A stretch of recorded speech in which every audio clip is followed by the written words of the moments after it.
नगर परिषद नगरपंचायतीच्या निवडणुकीसाठी आजपासून 17 नोव्हेंबरपर्यंत उमेदवारी अर्ज दाखल करता येणार। 18 नोव्हेंबरला अर्जाची छाननी होईल तर 26 नोव्हेंबरला उमेदवारांची यादी जाहीर होणार आहे। राज्यातील 170 तहसीलदारांची पदोन्नती होणार तर 85 नायब तहसीलदारांची तहसीलदारपदी पदोन्नती सोबतच 100 जणांची नायब तहसीलदार म्हणून पदोन्नती होणार आहे। एसटीच्या सुरक्षा विभागावर लवकरच आयपीएस अधिकाऱ्याची नेमणूक होणार। पुण्यामधील स्वारगेट लैंगिक अत्याचाराच्या घटनेनंतर परिवहन विभाग आणि एसटी महामंडळाने निर्णय घेतला। अनेक वर्षांपासून एसटी महामंडळातील मुख्य सुरक्षा आणि दक्षता अधिकाऱ्याचं पद रिक्त होतं। महिला डॉक्टर आत्महत्या प्रकरणामध्ये मुंबईच्या मरीन ड्राईव्हवर काँग्रेसचं आंदोलन। महिला डॉक्टरला न्याय मिळावा यासाठी काँग्रेस आक्रमक, पोलिसांकडून आंदोलकांची धरपकड। सामाजिक कार्यकर्ते अंजली दमानिया यांना धमकी।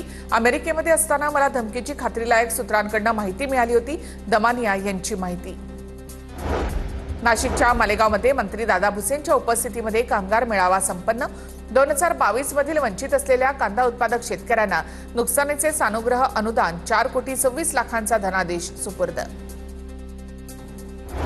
मतदार यादीमधील घोळासंदर्भात ठाण्यामध्ये मनसेचे बॅनर, मनसे पदाधिकारी स्वप्नील महेंद्रकर यांच्या वतीने बॅनरबाजी।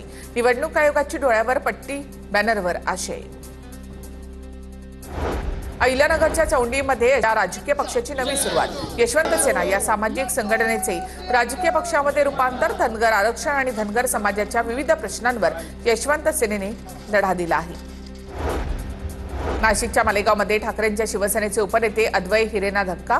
ठाकरेंच्या सेनेतील शेकडो पदाधिकाऱ्यांचा शिंदेंच्या सेनेमध्ये प्रवेश। लातूर जिल्ह्यामधील किल्लारी इथे किल्लारी सहकारी साखर कारखान्याचा 42वा गाळप हंगाम सुरू। केंद्रीय मंत्री नितीन गडकरी, मंत्री बाबासाहेब पाटील, मंत्री शिवेंद्रराजे भोसले शुभारंभाच्या कार्यक्रमासाठी उपस्थित। जरांगेंचे सहकारी गंगाधर काळकुटेंना जीवे मारण्याची धमकी। गंगाधर काळकुटेंना अज्ञाताकडून जीवे मारण्याची धमकी। संतोष देशमुखांनंतर तुझाच नंबर होता, अज्ञाताची धमकी। मंत्री चंद्रकांत पाटलांनी झोपडीमध्ये राहणाऱ्या सनी फुलमाळीचं पालकत्व घेतलं। चंद्रकांत पाटील 50,000 रुपये महिन्याला पगारामधून देणार। सनी फुलमाळीने कुस्तीमध्ये 17 वर्षाखालील वयोगटामध्ये सुवर्ण पदक पटकावलं आहे। केईएम रुग्णालयाच्या ढिसाळ कारभाराची लोढांकडून पाहणी। केईएम रुग्णालयाच्या तक्रारींचा रुग्णांकडून पाढा। ढिसाळ नियोजन अव्यवस्थेसंदर्भात लोढांकडून रुग्णालय व्यवस्थेची पाहणी।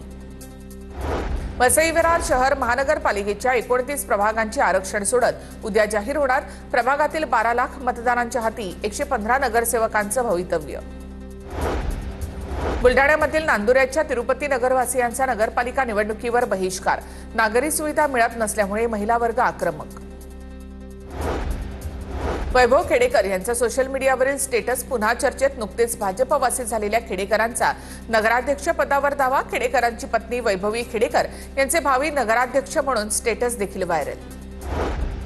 संत ज्ञानेश्वर महाराजांच्या संजीवन समाधी सोहळ्यासाठी निघालेल्या पांडुरंगाच्या पादुकांचं निरास्नान संपन्न।